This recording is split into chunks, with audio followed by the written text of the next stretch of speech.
Saisis la vie. Dr Walter Wilson, un médecin vous parle. Obscurité à Philadelphie et lumière en Inde.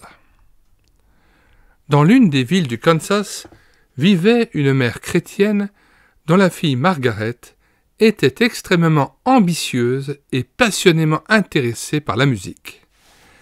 Elle avait une bonne voix et était fréquemment engagée dans des festivités locales, tout en faisant partie du chœur de l'église. Sa mère cherchait à lui donner le bénéfice de tout ce que la ville pouvait offrir dans le domaine de l'art. L'attrait d'une carrière théâtrale s'exerçait de plus en plus fortement sur elle, au point que Margaret décida de s'en aller dans une localité plus importante, où elle pourrait étudier plus à fond l'art musical et atteindre un degré plus élevé de développement sous la direction des meilleurs maîtres. Sa mère travaillait beaucoup et épargnait autant que possible, se refusant bien des avantages de l'existence pour permettre à sa fille de continuer à cultiver sa voix, ce qu'elle désirait par-dessus tout. Le jour tant attendu arriva où Margaret partit pour Philadelphie. Elle trouva un professeur de chant auprès duquel elle reçut un enseignement parfait. Margaret était une charmante jeune fille. Elle se faisait facilement des amis, elle était attrayante et se trouva bientôt entourée de nouveaux compagnons. Malheureusement, ces jeunes gens n'étaient pas des chrétiens. Eux aussi étaient loin de leur famille et ils s'étaient engagés sur les chemins du monde. Le tourbillon de la ville et les appels des plaisirs les avaient subjugués et bientôt ils se trouvèrent pris dans l'engrenage de la vie mondaine.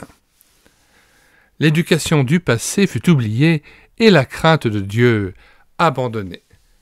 La Bible resta fermée et la prière fut négligée, tandis qu'au loin, au foyer, la vieille mère travaillait, économisait, priait et plaidait auprès de Dieu la cause de son enfant. Les lettres n'étaient plus aussi spirituelles qu'elles l'avaient été, et dans ce qu'elle écrivait à sa mère, la jeune fille ne mentionnait jamais ni Dieu ni l'Église. Par contre, beaucoup de choses étaient racontées concernant des parties de plaisir, des divertissements, des concerts et des récitals, mais très peu au sujet de Dieu. Les lettres se firent plus rares et plus brèves, alors que le cœur de la jeune fille se détournait de Dieu, du foyer et de celle qui l'aimait tant. Parmi les compagnons de Margaret, il y en avait qui appartenaient à une société d'athéisme. Ils se réunissaient à des intervalles fréquents pour se moquer des Écritures, pour dénigrer les chrétiens, pour tourner Dieu en dérision et pour trouver des raisons et des arguments pour libérer le pays de toute influence chrétienne. Graduellement, la foi de Margaret lui fut enlevée. Ce que sa mère lui avait enseigné à la maison lui paraissait dès lors de la pure bêtise. La Bible qu'elle avait aimée autrefois lui apparut comme un sujet ridicule. Margaret n'avait réellement jamais eu la foi qui sauve. Celle qu'elle possédait appartenait à sa mère et non pas à elle-même. Elle ne s'était jamais trouvée face à face avec le Sauveur des pécheurs et ne l'avait pas accepté comme son maître et seigneur. Sa religion était une religion de seconde main ou d'occasion. Elle ne portait aucun intérêt salutaire en Christ. Pendant le temps de cette apostasie, Margaret continuait à travailler sa voix et devenait une brillante élève dont le maître était à juste titre très fier. Elle chantait bien, sa voix était cristalline. Elle pouvait atteindre les notes les plus hautes et les soutenir sans effort. Son magnifique talent, qu'accompagnait son attirante personnalité, lui permettait d'être reçue dans l'élite de la société. Sans rien qui pût soutenir son âme, elle devint très orgueilleuse de ses résultats et de ses possibilités et eut honte de son humble foyer, là-bas, dans le Kansas, et de sa mère qui, dans son modeste environnement, avait fait beaucoup de sacrifices pour que Margaret pût obtenir ce que son cœur désirait. Les lettres qu'elle écrivait à la maison reflétaient ce sentiment et blessaient profondément sa mère. Elle intercédait et priait Dieu pour qu'il envoyât son esprit dans l'âme de Margaret et la ramenât à lui. Elle ne savait pas comment cela pourrait se produire et elle ne donnait pas d'ordre à Dieu. Son seul désir était que le Saint-Esprit, qui traite avec sagesse les âmes humaines, voulût bien, à sa manière, trouver le chemin du cœur de sa fille et la sauver du terrible désastre qui l'attendait sur le chemin dans lequel elle s'était engagée. Un jour, alors que Margaret jouait du piano, une affreuse dépression l'envahit. Elle avait pris part récemment à un certain nombre de concerts. Elle avait reçu des invitations de cercles musicaux que d'autres jalousaient à cause de la popularité de la jeune artiste. Elle avait tout ce que son cœur pouvait souhaiter dans le domaine des plaisirs et de sa formation, et pourtant, une obscurité qu'elle ne comprenait pas envahissait son âme. Elle se sentait misérable.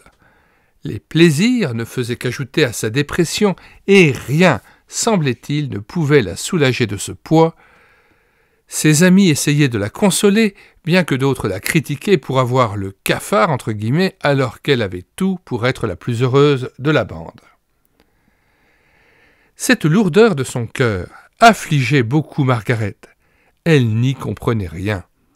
Elle savait que sa mère priait pour elle, car elle avait écrit à Margaret qu'elle intercédait auprès du Seigneur pour qu'il la ramène à Dieu. Margaret avait nié d'ailleurs qu'il y eût un Dieu. Elle avait cherché à se convaincre que les histoires de la Bible étaient des mythes, qu'il n'y avait pas de jugement à craindre et que la foi de sa chère vieille mère n'était qu'une magnifique tradition qui ne reposait sur aucun fondement solide. Elle ne trouva aucune paix cependant dans ses études sur l'athéisme et elle n'était pas à l'aise dans les rencontres où l'incrédulité était commentée et approuvée. Son intérêt pour la musique s'évanouissait et elle ne chantait plus avec joie et l'esprit heureux, son seul désir étant de fuir et d'être laissée seule. Elle décida dans son cœur de retourner dans son foyer à l'ouest et de chercher un refuge dans les bras de sa mère. Peu après avoir pris cette décision, Margaret revint à la maison. Sa mère fut surprise et ses amis perplexes. En fait, personne ne pouvait comprendre pourquoi Margaret avait soudainement abandonné une carrière qui promettait tant. Le lendemain de son arrivée à la maison, elle se réveilla de bonne heure et ne put se rendormir. Une voix lui disait « Ouvre la radio !» Elle se disait « Non, je ne veux pas le faire, je suis fatiguée de ce jazz. J'ai quitté Philadelphie pour lui échapper et je n'en veux plus. Je ne vais pas descendre et mettre la radio en marche. » De nouveau, elle chercha un réconfort dans le sommeil, mais elle se tournait et retournait dans son lit, agitée et le cœur affamé. Une voix persistait, semblait-il, à lui dire « Descends, ouvre la radio !» Mais elle refusait encore de le faire. Après avoir cherché en vain le sommeil, elle se décida à obéir à cette étrange voix qui semblait exiger d'elle qu'elle le fît. Elle enfila ses pantoufles, s'enveloppa de sa sortie de bain et descendit dans la salle de séjour où se trouvait l'appareil. Sa mère avait l'habitude d'écouter chaque matin le culte donné sur les ondes par la Kansas City Star. Il n'y avait qu'à mettre le son, ce que fit Margaret, et elle entendit le speaker citer ce texte. « Et le Seigneur lui dit, « Tes péchés te sont pardonnés, ta foi t'a sauvé, va en paix. » Luc 7, versets 48-50. Mais prenons le soin et le temps de lire ce passage dans son contexte élargi pour bien comprendre. Luc 7, verset 36 à la fin. Un pharisien pria Jésus de manger avec lui. Jésus entra dans la maison du pharisien et se mit à table. Et voici une femme pécheresse qui se trouvait dans la ville ayant su qu'il était à table dans la maison du pharisien, apporta un vase d'albâtre plein de parfums et se tint derrière aux pieds de Jésus. Elle pleurait, et bientôt elle lui mouilla les pieds de ses larmes, puis les essuya avec ses cheveux, les baisa et les oignit de parfum. Le pharisien qui l'avait invité, voyant cela, dit en lui-même « Si cet homme était prophète, il connaîtrait qui et de quelle espèce est la femme qui le touche. Il connaîtrait que c'est une pécheresse. » Jésus prit la parole et lui dit « Simon, j'ai quelque chose à te dire. »« Maître, parle, répondit-il. Un créancier avait 2 débiteurs. L'un devait 500 deniers et l'autre 50. Comme il n'avait pas de quoi payer, il leur remit à tous 2 leurs dettes. Lequel l'aimera le plus ? Simon répondit, « Celui, je pense, auquel il a le plus remis. » Jésus lui dit, « Tu as bien jugé. » Puis se tournant vers la femme, il dit à Simon, « Vois-tu cette femme ? Je suis entré dans ta maison, et tu ne m'as point donné d'eau pour laver mes pieds. Mais elle les a mouillés de ses larmes, et les a essuyés avec ses cheveux. Tu ne m'as point donné de baiser, mais elle, depuis que je suis entré, elle n'a point cessé de me baiser les pieds. Tu n'as point versé d'huile sur ma tête, mais elle a versé du parfum sur mes pieds. C'est pourquoi, je te le dis, ses nombreux péchés ont été pardonnés, car elle a beaucoup aimé. Mais celui à qui on pardonne peu, aime peu. Et il dit à la femme, « Tes péchés sont pardonnés. » Ceux qui étaient à table avec lui se mirent à dire en eux-mêmes, « Qui est celui-ci qui pardonne même les péchés ?» Mais Jésus dit à la femme, « Ta foi t'a sauvée, va en paix. » Fin de citation et retour au texte. Ces paroles eurent un effet magique sur son âme. Le message paraissait nettement approprié à son besoin particulier. Le Saint-Esprit était à l'œuvre et les prières de la mère allaient être exaucées. Elle avait entendu sa fille descendre sans bruit l'escalier et elle ouvrit la porte de sa chambre à coucher pour écouter, elle aussi, le message sans être vue de Margaret. Alors que l'orateur racontait l'histoire de la femme qui se trouvait aux pieds de Jésus, le Seigneur ouvrit le cœur de Margaret. Elle vit dans le Sauveur celui qui aime et accueille le pécheur, et celui qui pardonne. Elle réfléchit au fait que si cette femme avait pu partir en paix, pourquoi ne pourrait-elle pas, elle aussi, recevoir ce message comme lui parvenant à elle de la part du Seigneur ? Quand l'allocution prit fin et que la voix du speaker se tut, elle s'agenouilla tranquillement près de la radio et accepta le Seigneur Jésus-Christ pour son compte personnel. Par la foi, elle se mit à ses pieds en implorant sa miséricorde, tandis que sa mère à l'étage était elle-même à genoux, implorant le Seigneur pour qu'il sauve sa fille. La prière était terminée. Le Seigneur avait accepté le pécheur à la recherche du salut. Le fardeau était enlevé, les ténèbres s'étaient dissipées, la paix régnait dans ce cœur troublé.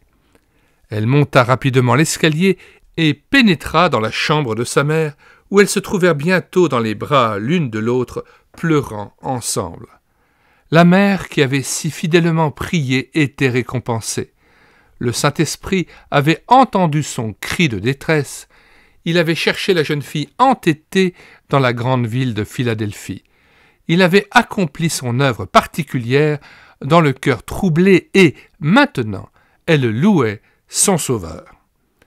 Margaret se consacra immédiatement à l'étude des Écritures et se mit à se servir de son chant dans l'œuvre de Dieu en annonçant l'histoire de l'Évangile à tous ceux qui étaient à la portée de sa voix. Quelques mois plus tard, elle entendit l'appel à servir comme volontaire dans une société missionnaire. Elle se présenta, passa les examens et obtint le poste souhaité. Quand Margaret fut arrivée à destination et qu'elle eut commencé ses activités pour le Seigneur, elle m'écrivit cette histoire à Kansas City pour m'encourager. Quelle bénédiction pour nous quand le Seigneur nous permet de voir le fruit de nos labeurs. Soyons encouragés à nous emparer des promesses du Seigneur de la moisson en faveur de nos jeunes qui vont à la dérive et qui errent dans les sentiers du monde.